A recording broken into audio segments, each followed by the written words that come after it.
느부갓네살 왕이 노하고 분하여 사드락과 메삭과 아벳느고를 끌어오라 말하매 드디어 그 사람들을 왕의 앞으로 끌어온지라.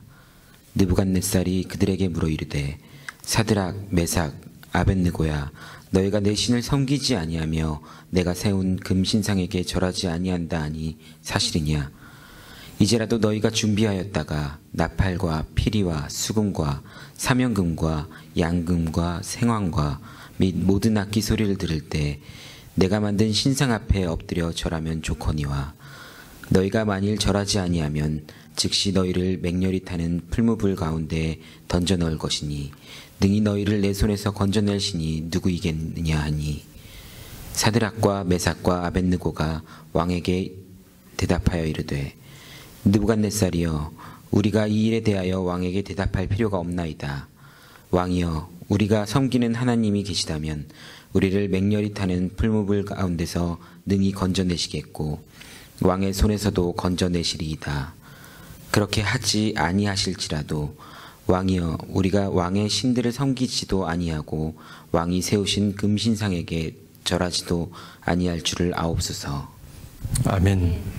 오늘 우리가 읽은 이 다니엘서에 보면 놀라운 하나님의 이적과 또 여러 묵시들이 담겨져 있는 책이 다니엘서입니다. 우리가 잘 아는 대로 다니엘과 또 여러 그 당시에 유대의 똑똑한 또 좋은 집안의 자제들이 바벨론 1차 침략 때 포로로 끌려오게 됩니다. 바벨론 1차 침략이 학자들에 의하면 기원전 605년에 있었다고 그러는데, 그 1차 침략 시기에 바벨론이 이스라엘에 침공을 해서 포로로 특별히 이 귀족의 자제들, 또 그 당시에 이스라엘에 있었던 그런 유력한 집안의 자녀들을 포로로 데리고 와서, 그래서 이제 그들을 훈련을 시키고, 그리고 그 바벨론의 법들을 가르치고, 그리고는 그 포로로 끌려오고 포로로 끌어왔던 사람들의 그 지방 곳곳에 관료를 세웁니다.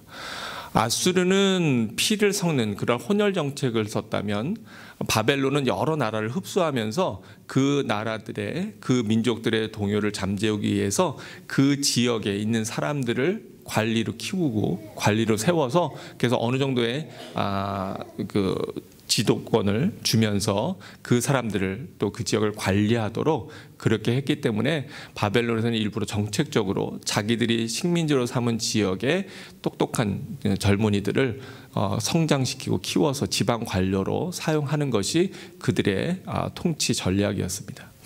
이제 그렇게 해서 나름 포로 시대, 힘들고 어려운 시대였지만, 나라가 멸망하는 그러한 시대였지만, 그래도 하나님의 인도하신 가운데 오늘 우리가 보는 사드락과 메삭과 아벳느고, 흔히 다니엘의 세 친구라고 이야기하는 이 친구들은 이제 바벨론에 와서 그들에게 왕궁에서 훈련을 받고, 그리고 그래도 유대 민족 가운데에서는 괜찮은 자리에, 그런 지도적인 자리에 지방 관료로 자리를 잡게 되었습니다.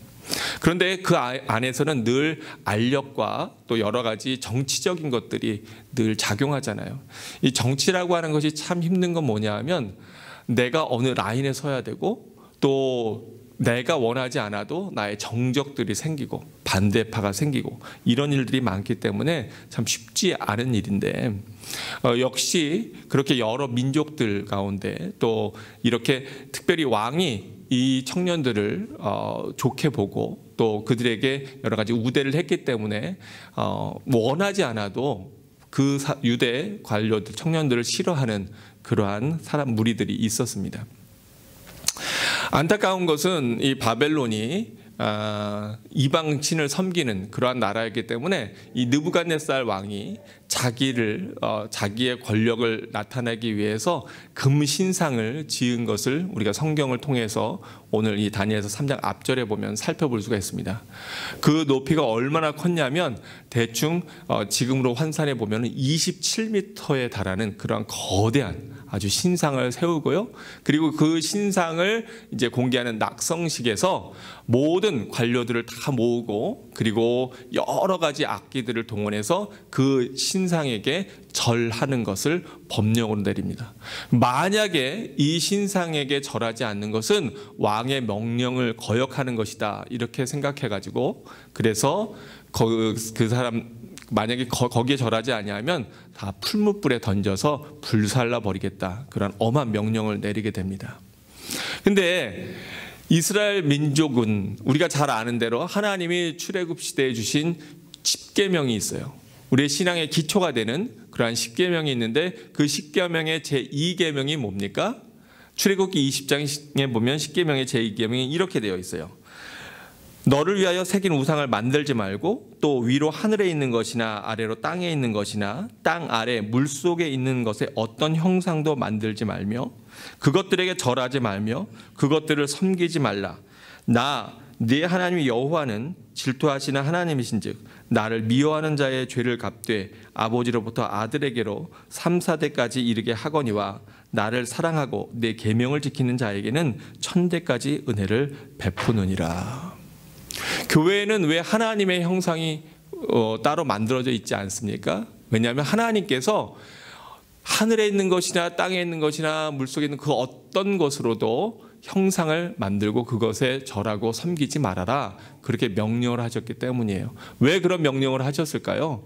전능하신 하나님, 우리가 아까 부른 전능하신 하나님, 생명의 주관자 되시는 창조주 하나님을 어떠한 모양으로 만든다는 것 자체가 이미 하나님을 제한하는 것이요, 아무리 대단한 무엇인가를 만든다고 하더라도 이미 그 모습은 또는 그 모양은, 그 신상은 하나님이에요, 아니에요? 하나님이 아니에요. 이스라엘 백성들이 광야에서 있을 때 모세가 10계명을 받으러 시내산으로 올라갑니다. 근데 그렇게 자기의 지도자인 모세가 산으로 올라가서 기약이 없고 소식이 없으니까 사람들이 불안해지기 시작했어요. 이게 뭔가 보여야 되는데, 뭔가를 붙잡아야 되는데 그런 것이 없거든요. 그러니까 아론을 압박해가지고 우리를 애굽 땅에서 구원해 내신 하나님의 신상을 만들자. 그리고 뭘 만들었어요? 금송아지를 만들었어요. 그 금송아지를 다른 이름으로 만든 게 아니에요.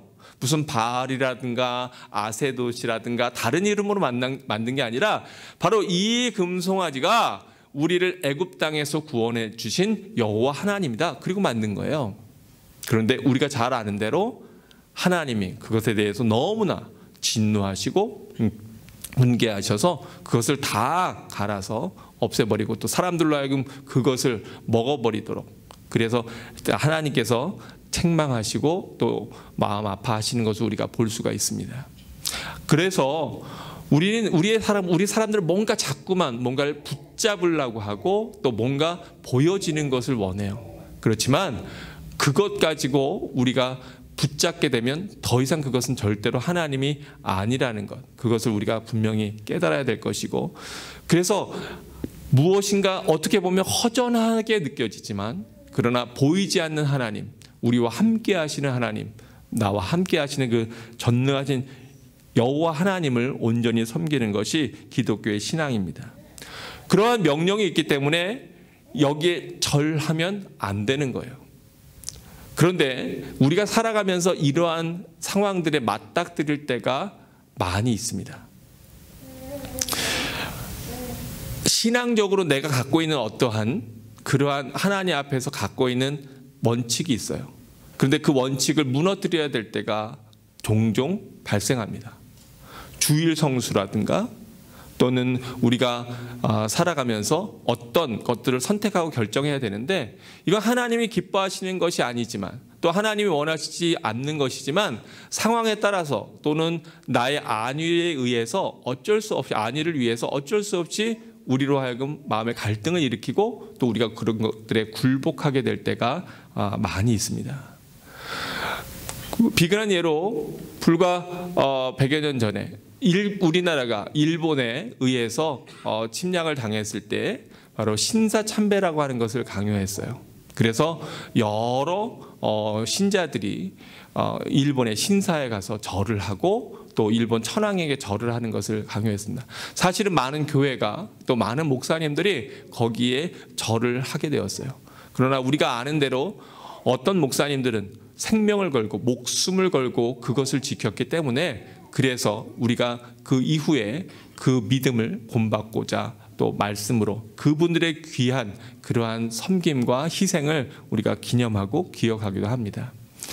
그렇게 큰 것이 아니더라도 때때로 우리는 우리 삶 가운데에서 하나님의 말씀과 또 세상에서 주는 여러 가지 압박들을 우리가 갈등을 느끼며 할 때가 있습니다.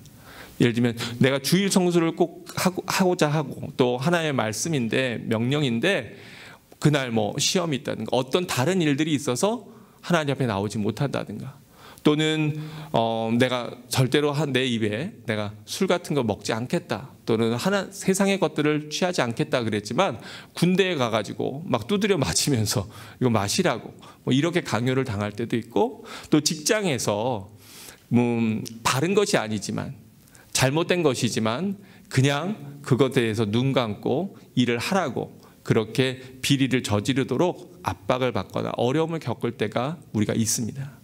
바로 그럴 때마다 우리 마음에 갈등이 일어나고요. 또 이것을 어떻게 해야 될까 고민이 됩니다만 사실은 많은 경우에 우리가 그냥 한번 눈 질끈 감고 그리고 그것을 해버리고 말지 그리고 타협할 때가 많이 있어요.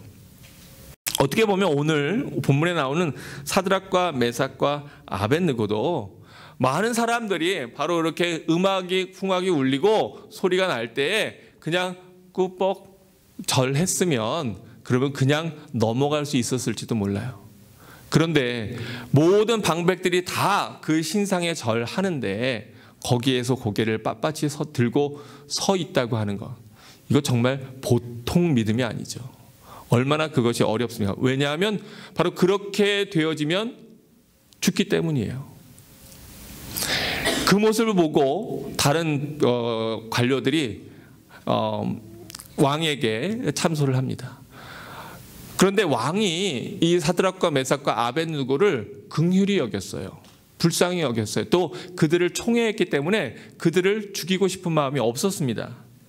그래서 오늘 본문에 보면 그들을 끌고 와라. 그리고 다시 한번 그들에게 기회를 줍니다. 그래서 3장 15절에 이렇게 이야기하고 있어요. 이제라도 너희가 준비하였다가 만일 내가 만든 그 신상에 엎드려 절하면 좋거니와 너희가 만일 절하지 아니하면 즉시 너희를 맹렬히 타는 풀무불 가운데 던져 넣을 것이니 능히 너희를 내 손에서 건져낼 신이 누구이겠느냐 이렇게 얘기합니다. 즉 너희의 생명은 내 손에 있어. 나보다 더 강하고 힘 있는 사람이 어디 있어? 너희를 대체 건져낼 신이 어디 있다고 너희가 이렇게 버티느냐 이렇게 얘기합니다. 그런데 사람이요 처음에는 굳은 결단을 했다가도 계속해서 그런 것들이 다가오면 우리가 넘어지고 굴복하게 됩니다. 뇌물을 뭐 안 받겠다고 하는 사람도 뇌물을 처음에 권했을 때는 난 이런 거 안 합니다. 그랬다가 계속 권하면 어떻게 돼요? 그 마음이 변개돼서 슬그머니 이렇게 할 때도 있고 처음에는 우리가 난 절대로 그런 거 안 해 이랬다가도 계속해서 그것들이 다시 요청이 되면 우리 마음이 슬금슬금 무너질 때가 있어요. 근데 많은 경우에 저도 경험해 보지만 어떤 일들이 되어졌을 때 처음에 드는 마음 그게 보통 하나님 주신 마음이더라고요. 근데 이게 시간이 가면 갈수록 마음이 굳건해져요? 아니면 흔들려요?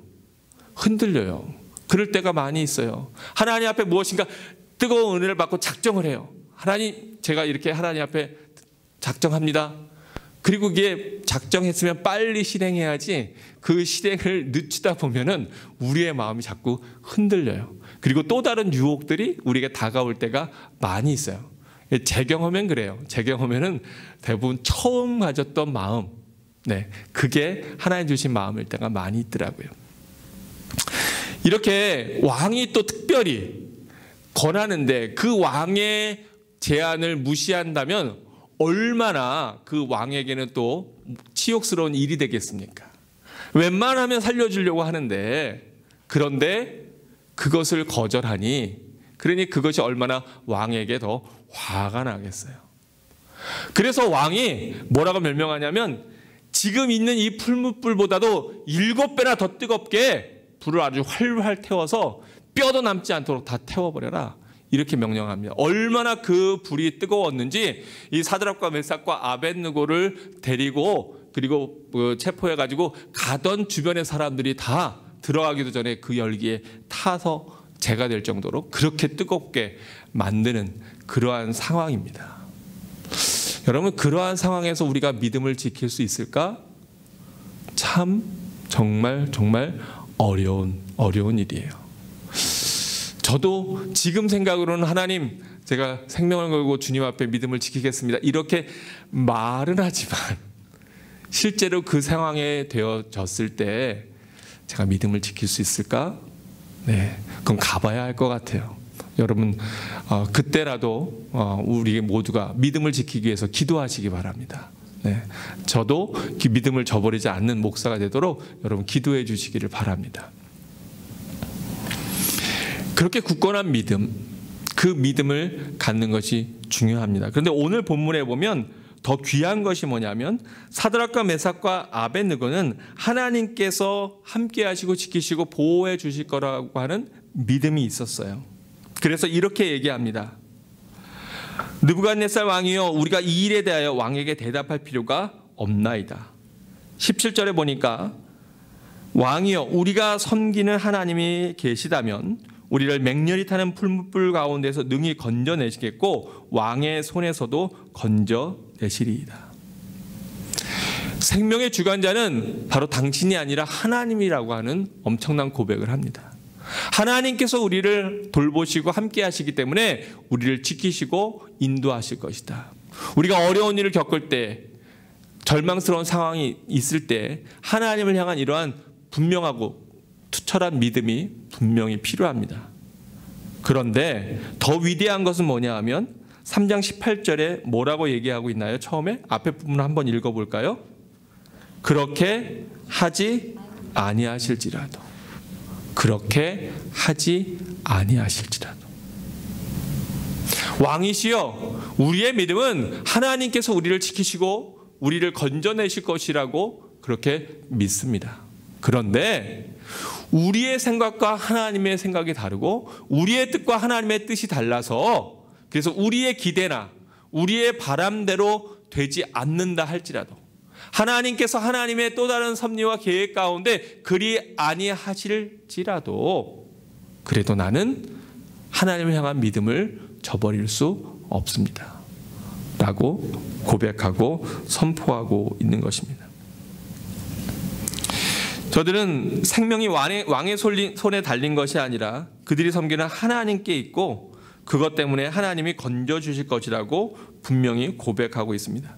근데 사실은 우리의 궁극적인 구원, 성경이 얘기하고 있는 궁극적인 구원이 바로 여기에 담겨져 있습니다. 결국 이 땅에서 또 영원한 하나님 나라에서 우리의 생명의 주관자는 누가 되십니까? 아버지 하나님이세요. 그래서 우리가 아까 뭐라고 찬양했죠? 생명 누구에게 있다고요? 주께 있네. 능력 누구에게 있습니까? 주님께. 소망은 누구에게요? 주님께. 바로 우리 능력의 아버지 하나님, 그 하나님께서 우리를 지키시고 돌보시고 함께 하십니다. 그래서 생명은 하나님께 달려있다. 바로 이러한 믿음이 있었기에 그 왕의 제안을 바로 그 자리에서 용기 있게 거절합니다. 내 생명의 주인은 하나님이십니다. 우리의 생명의 주인은 누구시라고요? 내 생명의 주인은 하나님이십니다. 우리 옆에 있는 사람에게도 당신의 생명의 주인은 하나님이십니다. 한번 고백하죠. 당신의 생명의 주인은 하나님이십니다. 하나님이십니다. 여러분 믿으십니까? 네. 여러분 이 믿음이 있어야 돼요. 이 믿음이 있어야 우리가 이 세상에서 붙잡고자 하는 것들을 놓을 수가 있어요. 근데 이 믿음이 없으면 놓지 못합니다. 내 자리나 내 위치나 또는 내 재산이나 내 자녀나 내가 갖고 있는 어떤 것들, 우리는 세상 살아가면서 자꾸 이것을 놓고 주님을 붙잡는 연습을 해야 돼요. 그런데 내가 이것을 놓지 않으면 붙잡을 수가 없어요. 제가 이것을 다 붙잡고 있으면 다른 것을 잡을 손이 있습니까? 없습니까? 없어요. 내려놓음이라고 하는 이용규 선교사님이 쓴 책이 있죠. 근데 그 책에 보면 이런 내용이 있어요. 그 이용규 선교사님이 하버드 출신의 그런 아주 서울대학을 나오고 또 하버드 출신의 수재 아닙니까? 그런데 여러 가지 좋은 길들을 뻗어나갈 수 있지만 하나님 앞에 자기를 드리기로 결단하고 그리고 몽골에 선교사로 가게 되죠. 근데 어떤 경험을 하냐면 아이를 데리고 마트에 갔어요. 그래서 아이가 장난감을 갖기를 원해서 그걸 사준 거예요.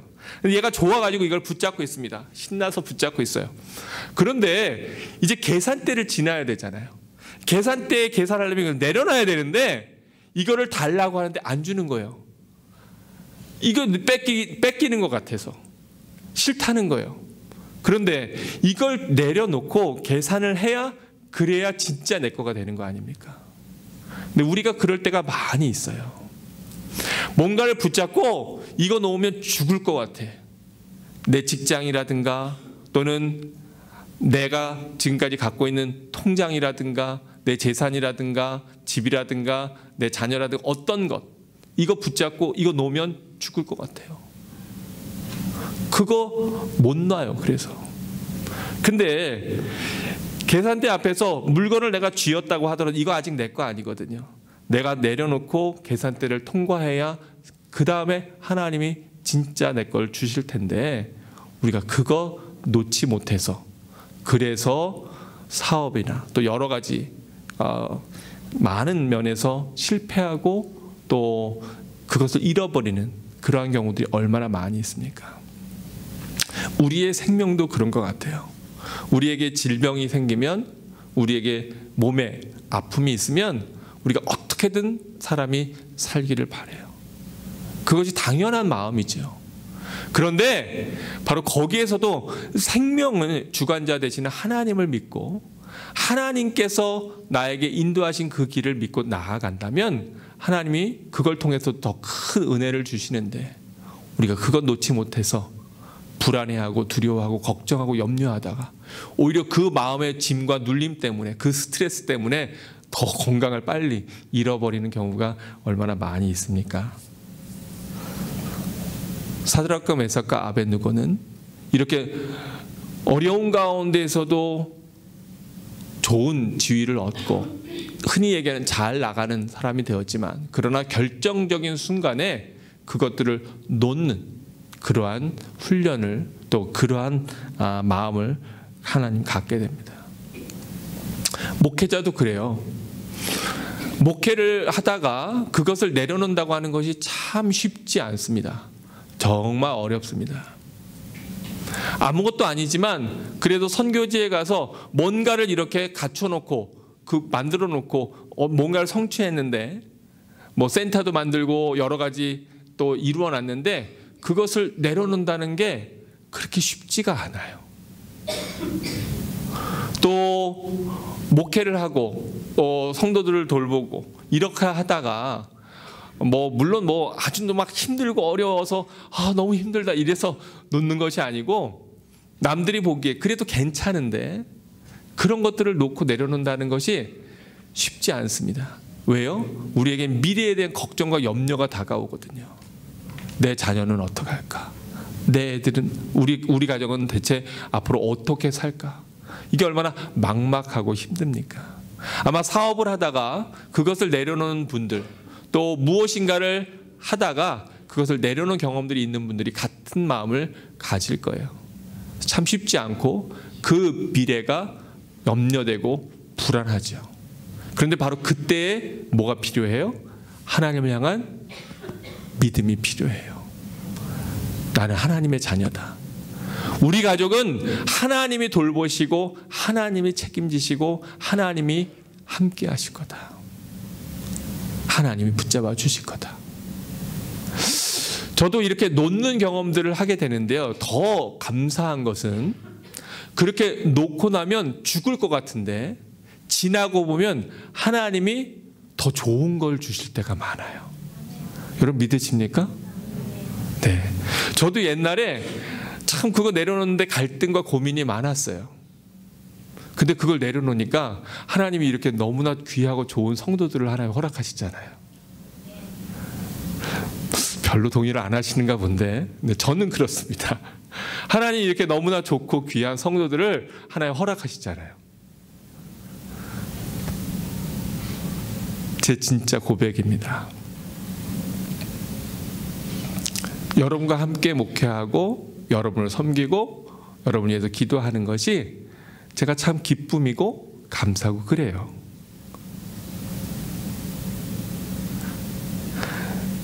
우리가 살아가면서 놓아야 된다고 느낄 때가 있어요. 그런데 그거를 놓지 못하면 하나님의 은혜도 거기서 끝나는 경우가 많이 있습니다.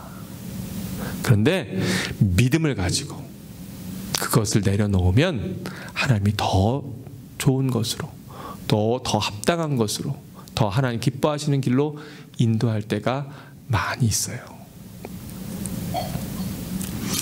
오늘 본문에서 우리가 눈여겨보는 건 바로 그리 아니하실지라도.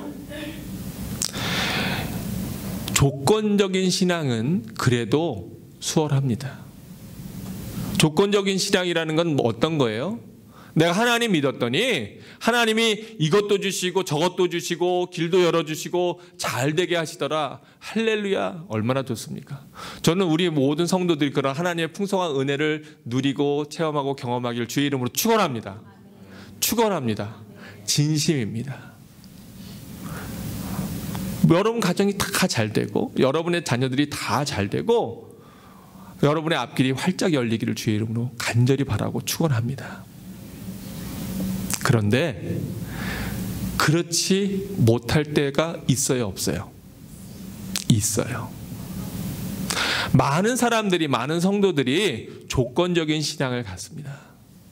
하나님이 이렇게 해 주셨기 때문에. 그래서 because 하나님이 이렇게 하셔서 제가 하나님을 찬양합니다. 하나님 감사합니다. 그런가 하면 하나님 앞에 조건을 거는 경우도 있어요. 하나님이 이렇게만 해주시면,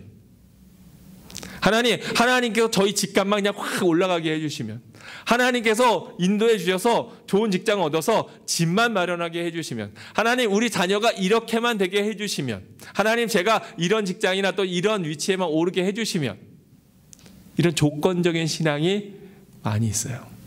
그런데 그렇게 상대적이거나 조건적인 신앙을 뛰어넘는 게 뭐냐? 바로 오늘 우리가 보고 있는 바로 사드락과 메삭과 아벳느고의 신앙입니다. 그럼에도 불구하고 마치 하박국서에 나오는 것처럼 무화과 나뭇잎이 마르고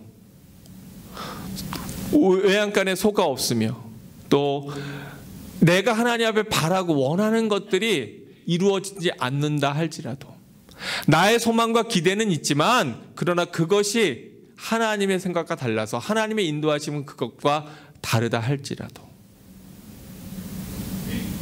그리 아니하실지라도 이 믿음을 우리가 가질 때에 하나님이 진정으로 기뻐하시는 겁니다. 진짜 하나님의 사람들은 어떤 사람들이냐? 상대적이거나 조건적인 신앙이 아니라 이렇게 절대적인 신앙을 갖고 주님을 의지하고 믿고 따르는 것. 그것이 하나님이 진짜 일꾼들을 선택하시고 세우시고 삼으시는 하나님의 계획과 섭리라고 하는 거예요.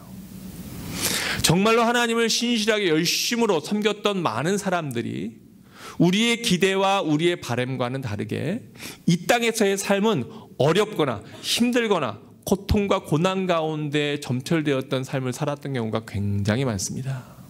성경의 많은 선지자들이 그들이 하나님의 말씀을 외치고 하나님을 증거했지만 그러나 세상으로부터는 핍박을 받고 돌을 맞고 또 허리가 잘려 톱에 쓸려 죽고 또 굶주려 죽고 많은 선지자들이 그렇게 어려움 가운데 사라져갔습니다. 예수님의 제자들이 자기 생명에 자기 명대로 죽은 사람이 거의 다 없고요. 다 순교자의 반열에 올라갔습니다. 하나님을 믿고 따랐지만 그러나 이 땅에서는 주어지지 않은 그러한 이 땅에서 볼 때는 참 어렵고 힘들고 비참한 삶을 산 사람들이 많이 있어요.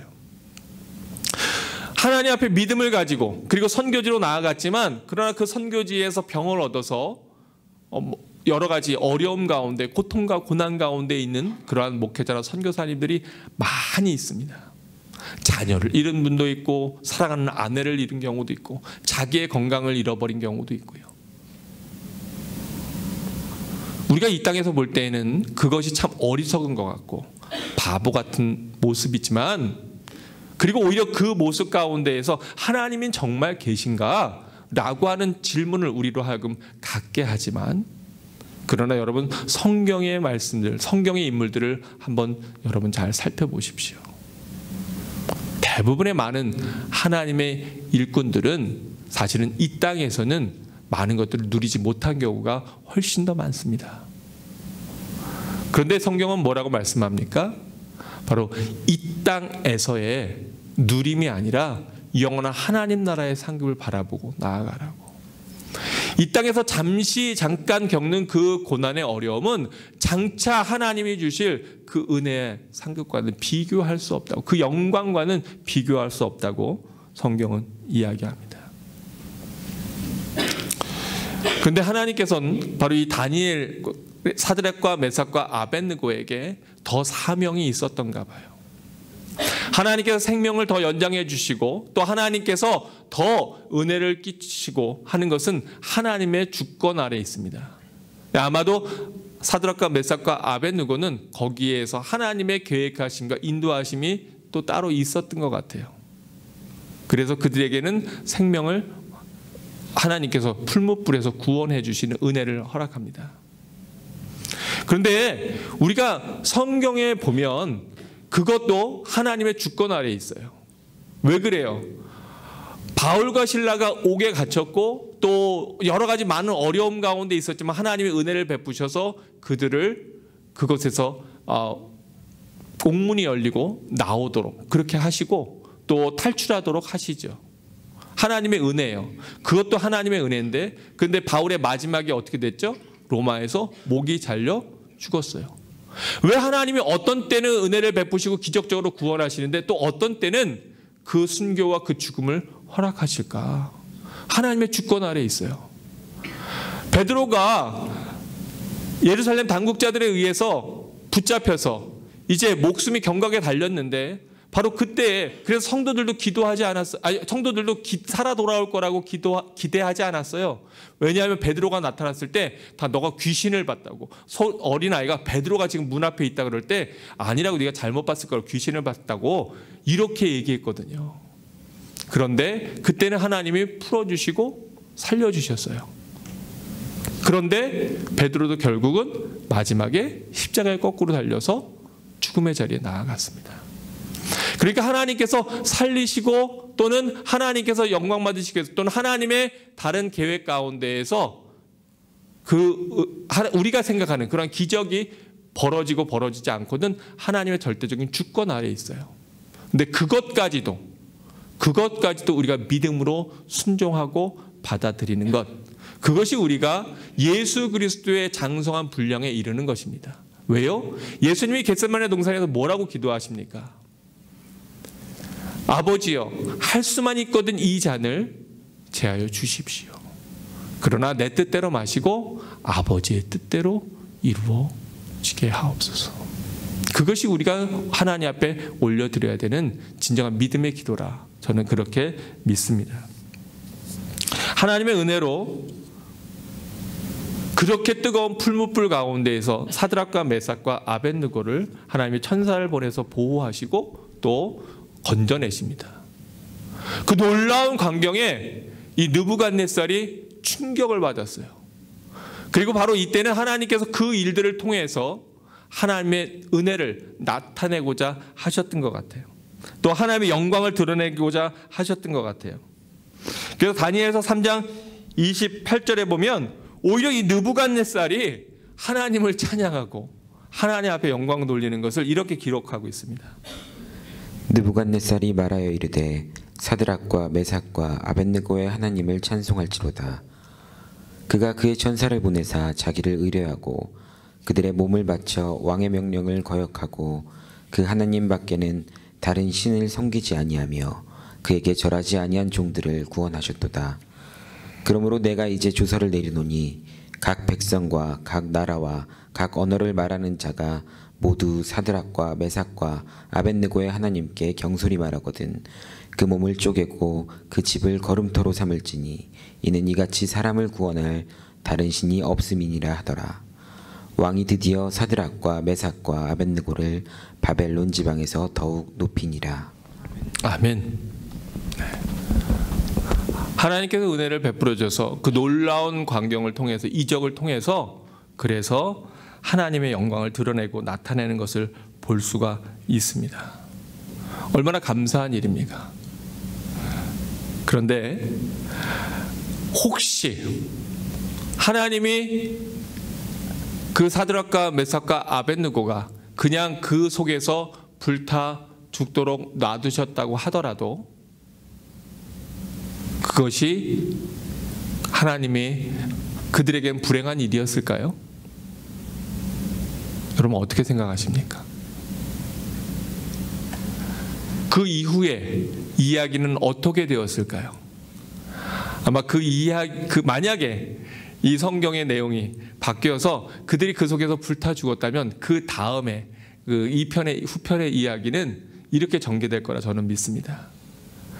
그래서 바로 그렇게 거기에서 죽을 때에 그들의 믿음을 보고 유다의 바벨론의 포로로 잡혀왔던 유대 민족, 유대 족속들이 그들의 믿음에 오히려 감동을 받으며 하나님께서 그들을 천국의 자녀로 삼아주시고 그리고 더욱더 그들 앞에서 착하고 신실된 종아 내가 작은 일에 충성하였음에 내가 더욱 큰 것으로 내게 맡기리라 말씀하시면서 그들을 하나님 나라에서 더욱 높이시고 하나님의 영광을 함께 받도록 하셨습니다 라고 기록되어질 것이다. 저는 그렇게 믿습니다. 어찌 되었든 그 결과가 어떻게 되었든 결국은 다 하나님이 그들의 믿음을 통해서 영광을 받으시고 영광되게 하나님의 영광에 그들로 하여금 참여하게 하셨을 거라 저는 믿습니다. 우리 예수님께서는 제자들을 보면서 이렇게 말씀하십니다. 내가 마지막 때에 믿음을 보겠느냐. 여러분이 갖고 있는 믿음은 어떤 믿음입니까? 하나님이 이렇게 해주셨기 때문에 하나님 감사합니다 라고 하는 상대적인 믿음입니까? 아니면 하나님이 이렇게 해주시면 제가 이렇게 하겠습니다 라고 하는 조건적인 신앙입니까?